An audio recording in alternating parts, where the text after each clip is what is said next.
평화로운 바다를 날아가는 누군가의 모습도 잠시 이윽고 레드라인에 부딪혀 발생한 엄청난 폭발과 함께 원피스 1070이라는 시작됩니다. 잠시 후 폭발을 일으킨 누군가의 정체는 충격적이게도 쿠마라는 사실이 밝혀지는데 사람들이 모두 무정로에가 나타났다며 도망치는 혼란한 상황. 쿠마는 레드라인에 그려져 있는 세계 정부의 마크를 바라보며 할 말이 있는 듯 힘겹게 천룡인들이 사는 하늘로 눈을 돌립니다. 기껏 노예에서 벗어났지만 다시 말이 좋아해 스스로 찾아온 쿠마의 행동을 보면 본의를 지키기 위한 선택인지 혹은 다른 목적이 있는지는 조금 더 지켜봐야 할 것 같습니다. 안타까운 쿠마의 모습을 뒤로하고 다시 에그헤드로 넘어와 베가펑크의 요격 시스템에 묶여 루치와 시피제로가 움직이지 못하자 그걸 바라보며 놀리고 있는 릴리스가 등장합니다. 자신들을 놀리는 릴리스를 바라보며 루치는 적극적으로 밀짚모자 일당을 공격하지 않고 섬을 봉쇄하는 다른 시피제로의 행동들을 탐탁치 않아 하자 스튜시는 루치가 불만을 가지고 있다는 걸 깨닫고 슬쩍 명령에 따르지 않고 밀짚모자를 공격하고 싶어 하지 않느냐며 속마음을 떠보는데 루치는 자신의 마음을 숨기지 않고 루피를 사왕으로 인정하고 있지 않다는 증오와 분노가 섞인 감정을 털어놓습니다.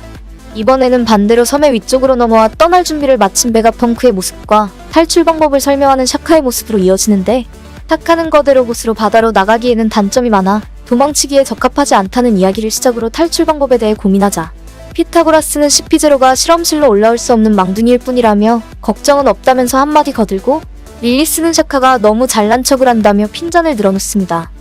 분신을 포함해 모두 써니오를 타고 바다로 나갈 것을 결정한 베가펑크는 자신이 직접 섬을 탈출할 단 한 가지 방법이 있다고 말하며 에그헤드에는 자신을 도와줄 사람이 남아있고 이름은 말할 수 없으나 그 사람이 도와준다면 무사히 섬을 떠날 수 있다고 설명합니다.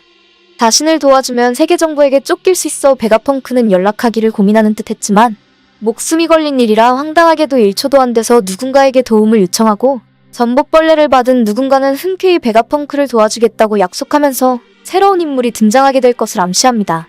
누군가가 혼자서 시피제로를 막아낼 수 있다는 베가펑크의 자신감으로 미루어 보면 빅맘의 유전자 같은 최강의 혈통인자를 사용한 사원급이 세라핌이나 강력한 힘과 능력을 지닌 인물이 등장할지 아니면 베가펑크의 발명품을 효과적으로 사용할 수 있는 지능적인 캐릭터가 등장할지 기대감이 커지게 되었습니다. 아빠를 돌려달라는 부탁에 자신이 제일 싫어하는 벌레로 답했으니 이제 베가펑크를 죽일 수밖에 없다고 분노에 달려가는 보니의 모습 뒤로 화면은 급박하게 돌아가기 시작하며 실험실을 지키고 있던 요격 시스템이 누군가에 의해 꺼지게 되면서 시피제로에게 공격당할 위기가 찾아오게 됩니다.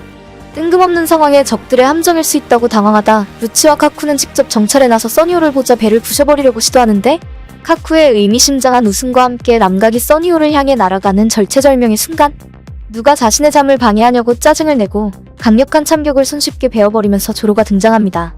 갑작스러운 조로의 등장에 애니에스 로비에서의 패배가 생각났는지 카쿠는 엄청나게 당황하고 그 틈을 놓치지 않고 조로가 달려들면서 써니오를 지키기 위한 전투가 시작됩니다.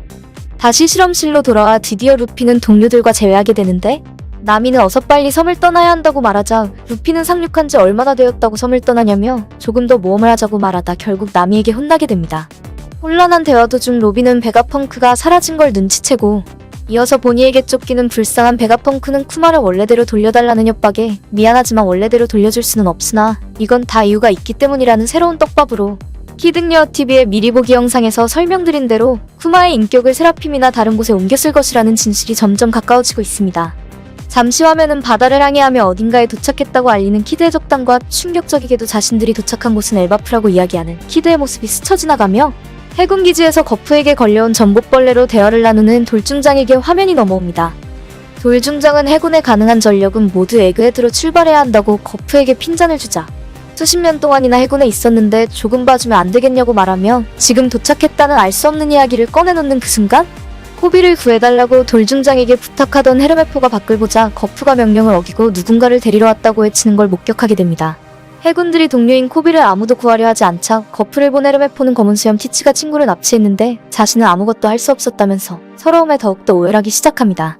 울음을 터뜨리는 헤르메포의 모습에 거프는 시끄럽게 징징대지 말라고 단호하게 이야기하며 그렇다면 지금부터 자신과 함께 해적들을 때려눕히고 코비를 구하러 가면 되지 않겠냐는 호쾌한 거프의 웃음으로 검은 수염 티치와 거프의 운명적인 싸움의 서막을 알리는 예고와 함께 역대급 전개가 진행될 흥미진진한 원피스 1070이라는 아쉬움을 남기고 2022년의 마지막 이야기는 마무리됩니다.